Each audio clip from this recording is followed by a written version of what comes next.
ನಮಸ್ಕಾರ, ವನಶ್ರೀ ಚಾನಲ್ಗೆ ಸ್ವಾಗತ. ಹೊಸ ವಿಡಿಯೋ ತಂದಾಯಿತು. ಬನ್ನಿ ಇವತ್ತು ಶಾರದಾ ಸೀರಿಯಲ್ಲು ಹೇಗೆ ಮೂವ್ ಆಗುತ್ತೆ, ಏನು ಸ್ಟೋರಿ ಇದೆ ನೋಡೋಣ. ಅದಕ್ಕಿಂತ ಮುಂಚೆ ನಾನು ಇದಕ್ಕೆ ಸಬ್ಸ್ಕ್ರೈಬ್ ಮಾಡಿಲ್ಲ ಅಂದರೆ ಸಬ್ಸ್ಕ್ರೈಬ್ ಮಾಡ್ಕೊಳ್ಳಿ, ಹಾಗೆ ಒಂದು ಲೈಕ್ ಕೊಡಿ. ಶಾರದನ್ನ ತಿಂಡಿಗೆ ಊಟಕ್ಕೆ ಏನಕ್ಕೂ ಅವ್ರ ಮಾವ ಅತ್ತೆ ಕರಿತಾ ಇಲ್ಲ. ಅದು ಅವಳಿಗೆ ಬೇಜಾರಾಗ್ತಿದೆ. ಅದು ಗಂಡನಿಗೂ ಕೂಡ ತುಂಬ ಬೇಜಾರಾಗ್ತಾಯಿದೆ. ಅವನು ಮುಖ ನೋಡೋಕ್ಕಾಗ್ತಾ ಇಲ್ಲ. ಇವರೆಲ್ಲ ಕತ್ತು ಬಗ್ಸ್ಕೊಂಡು ಆರಾಮಾಗಿ ತಿಂತಾಯಿದ್ದಾರೆ ತಿಂಡಿ. ಪಾಪ ಅವಳು ಕೂತಿದ್ದವಳು ತಿಂಡಿ ತಿನ್ನು ಅನ್ಲಿಲ್ವಲ್ಲ ಅಂತ ಹೇಳ್ಬಿಟ್ಟು ಎದ್ದು ತಟ್ಟೆನ ಮಗ್ಚಿಟ್ಬಿಟ್ಟು ಎದ್ಲು. ನಾನು ಆಮೇಲೆ ತಿಂತೀನಿ, ನೀವೆಲ್ಲ ತಿನ್ನಿ ಅಂತ ಹೇಳ್ಬಿಟ್ಟು. ಇದು ಭಾಳ ನೋವಾದಂಥ ವಿಷಯ.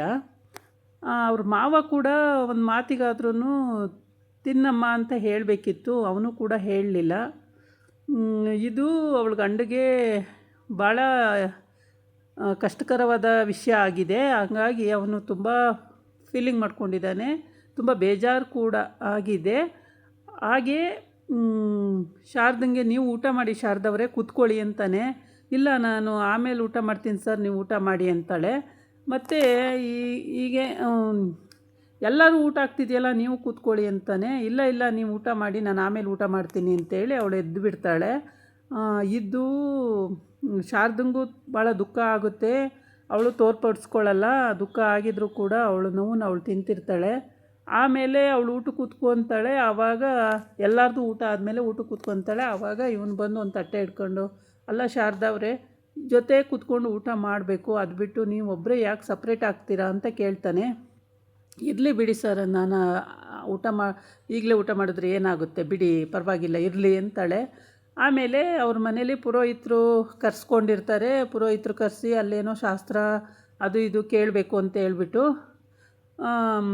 ಶಾರದನ ಅಮ್ಮ ಕೂಡ ಅವರಿಗೆ ಕಾಲಿಲ್ಲ, ವೀಲ್ ಚೇರಲ್ಲೇ ಓಡಾಡ್ತಿರ್ತಾರೆ. ಅವ್ರಿಗೂ ಕೂಡ ಆಶ್ಚರ್ಯ, ಏನು ಶಾಸ್ತ್ರ ಕೇಳಬೇಕು, ಏನು ಕತೆ ಅಂತ ಹೇಳ್ಬಿಟ್ಟು. ಆಮೇಲೆ ಪಂಡಿತರು ಅಲ್ಲಿ ಕೂತ್ಕೊಂಡು ಹೇಳ್ತಾರೆ, ಶಾರದಾ ಜ್ಯೂಸ್ ತೊಗೊಂಡು ಬರ್ತಾಳೆ ಒಳಗಡೆಯಿಂದ. ಆವಾಗ ಜ್ಯೋತಿಕಿಗೆ ಕೈ ಕೊಡಮ್ಮ, ಇಲ್ಲಿ ಮದುವೆ ಏನಕ್ಕೆ ನಿಂತೋಯ್ತು ಅಂತ ಫೀಲಿಂಗ್ ಅವರಿಗೆ, ಮನೆಯವರಿಗೆ. ಏನಕ್ಕೆ ನಿಂತೋಯ್ತು ಮದುವೆ ಮಾಡಬೇಕಿತ್ತು ನಾವು, ಮದುವೆ ಹಿಂಗೆ ನಿಂತೋದ್ರೆ ಮುಂದೆ ಹೆಣ್ಮಗಳು ಅಲ್ವಾ, ಕಷ್ಟ ಅಂತ ಹೇಳ್ಬಿಟ್ಟು. ಆಗ ಶಾರದನ ಮಗಳು ಕೂಡ ಆಶ್ಚರ್ಯವಾಗಿ ನೋಡ್ತಾ ಇರ್ತಾಳೆ. ಶಾರದನ ಮಗಳು ಹೀಗೆ ನೋಡ್ತಿರುವಾಗ ಅಂದರೆ ಜ್ಯೋತಿಕನ್ನ ನೋಡ್ತಾ ಇರ್ತಾಳೆ. ಶಾರದನ ಮಗಳು ಜ್ಯೋತಿಕನ್ನ ಆಶ್ಚರ್ಯವಾಗಿ ನೋಡ್ತಿರ್ತಾಳೆ. ನಮ್ಮಮ್ಮಂಗೆ ಊಟ ಮಾಡೋಕ್ಕೂ ಇವರೆಲ್ಲ ಕರಿಯಲ್ಲ ಮಾಡಲ್ಲ ಅನ್ನೋದು ಆ ಹುಡುಗಿಗೆ ಬೇಜಾರಿದೆ. ಹಾಗಾಗಿ ಆಮೇಲೆ ಪಂಡಿತರು ಬಂದು ಕೂತ್ಕೊಂಡಿರ್ತಾರೆ. ಆವಾಗ ಜ್ಯೋತಿಕನ ಬಾರಮ್ಮ ಕೂತ್ಕೋ ಇಲ್ಲಿ ಅಂತ ಹೇಳ್ತಾನೆ. ಕೂತ್ಕೋತಾಳೆ. ಆವಾಗ ಅವಳ ಕೈ ನೋಡ್ತಾನೆ. ನೋಡಿಬಿಟ್ಟು ಹೇಳ್ತಾನೆ, ನಿನಗೆ ಆಲ್ರೆಡಿ ಇವಾಗಲೇ ಮದುವೆ ಆಗಿದೆಯಲ್ಲಮ್ಮ ಅಂತಾನೆ. ಆಶ್ಚರ್ಯವಾಗಿ ಎಲ್ಲ ನೋಡ್ತಾರೆ, ಏನು ಮದುವೆ ಆಗಿಲ್ವಲ್ಲ, ಎಂಗೇಜ್ಮೆಂಟ್ ಕ್ಯಾನ್ಸಲ್ಲೇ ಆಯಿತು, ಇನ್ನೆಲ್ಲಿ ಮದುವೆ ಆಗಿದೆ ಅಂತ. ಸರಿ, ನಿನಗೆ ಮದುವೆ ಯೋಗನೇ ಇಲ್ಲಮ್ಮ, ಹಂಗೆ ಹಿಂಗೆ ಅಂತ ಏನೇನೋ ಹೇಳ್ತಾನೆ. ಅವಳ್ದಾಗೋಯ್ತು. ಈಗ ಶಾರದಾ ಒಳಗಡೆಯಿಂದ ಜ್ಯೂಸ್ ತೊಗೊಂಡು ಆಚೆ ಬರ್ತಾಳೆ. ಆಚೆ ಬಂದು ಜ್ಯೂಸ್ ಕೊಡೋಕ್ಕೆ ಬರ್ತಾಳೆ. ಆವಾಗ ಶಾರದನ ಅಡಿಯಿಂದ ಮುಡಿವರೆಗೂ ನೋಡ್ತಾನೆ. 2-3 ಸಲ ಅಡಿಯಿಂದ ಮುಡಿವರೆಗೂ ನೋಡಿಬಿಟ್ಟು ಪಂಡಿತರು ಆವಾಗ ಹೇಳ್ತಾನೆ, ತಾಯಿ ನೀನು ಶ್ರೀಮಂತರು ಮಗಳು, ತುಂಬ ಶ್ರೀಮಂತರು ಮಗಳು ತಾಯಿ ನೀನು ಅಂತ. ಅವಳಿಗೆ ನಗು ಬರುತ್ತೆ. ಯಾವ ಶ್ರೀಮಂತರು, ಏನು ಕಷ್ಟಪಟ್ಟು ಯಾರ ಮನೆ ಕೆಲಸ ಮಾಡ್ಕೊಂಡು ಹೆಂಗೋ ಜೀವನ ಮಾಡ್ಕೊಂಡಿದ್ದವಳು ನಾನು, ಏನು ಶ್ರೀಮಂತರು ಅಂದ್ಕೊಂಡು ಮನಸಲ್ಲೇ ಹಂಗೆ ಅಂದ್ಕೊಳ್ತಾ ಇರ್ತಾಳೆ. ಆವಾಗ ನೀನು ಭಾಳ ಶ್ರೀಮಂತರು ಮಗಳು, ನೀನು ಹೆಂಗೋ ಇರಬೇಕಿತ್ತು, ಹೆಂಗೋ ಇದೆಯಾ, ನಿಜವಾಗ್ಲೂ ನೀನು ಭಾಳ ಶ್ರೀಮಂತರು ಮಗಳಮ್ಮ ಅಂತ ಹೇಳ್ತಾರೆ. ಆವಾಗ ಅವಳಿಗೆ ಆಶ್ಚರ್ಯ ಆಗುತ್ತೆ. ಇವಳಿಗೆ ಗೊತ್ತು ಜ್ಯೋತಿಕಿಗೆ, ಅವಳ ಆಸ್ತಿನ ಇವಳು ಕಬಳಿಸ್ತಾ ಇರೋದಲ್ವ, ಹಾಗಾಗಿ ಇವಳಿಗೆಲ್ಲ ಗೊತ್ತಿದೆ. ಅವಳಿಗೇನು ಗೊತ್ತಾಗ್ದಂಗೆ ಮಾಡಬೇಕು ಅಂತ ಜ್ಯೋತಿಕನ ಅಪ್ಪನ್ನೇ ಅವಳು ಆಕ್ಸಿಡೆಂಟಲ್ಲಿ ಸಾಯಿಸಿದ್ದಾಳೆ. ಅಂಥದ್ರಲ್ಲಿ ಇನ್ನು ಇವಳನ್ನ ಶಾರದನ್ನ ಬಿಡ್ತಾಳಾ? ಯಾವ ಕಾರಣಕ್ಕೂ ಅವಳು ಬಿಡಲ್ಲ. ನಂದು ಅಂತ ಹೋದರೆ, ಆಸ್ತಿ ನಂದು ಅಂತ ಹೋದರೆ ಅವಳು ಬಿಡೋದೇ ಇಲ್ಲ. ಆ ಗ್ರಾನಿ ಜೊತೆ ಸೇರಿಕೊಂಡು ತುಂಬ ಕ್ರಿಮಿನಲ್ ಆ್ಯಕ್ಟಿವಿಟೀಸ್ ಮಾಡಿದ್ದಾಳೆ. ಅದರಲ್ಲಿ ಈ ಶಾರದಂದು ಪೂರ ಜಮೀನೆಲ್ಲ ಇವಳೇ ನಂದು ಅಂದ್ಕೊಂಡಂಗೆ ಮಾಡ್ಕೊಂಡಿದ್ದಾಳೆ. ಪಾಪ ಶಾರದಿಗೆ ಅದೆಲ್ಲ ಗೊತ್ತಿಲ್ಲ ಅನಿಸುತ್ತೆ.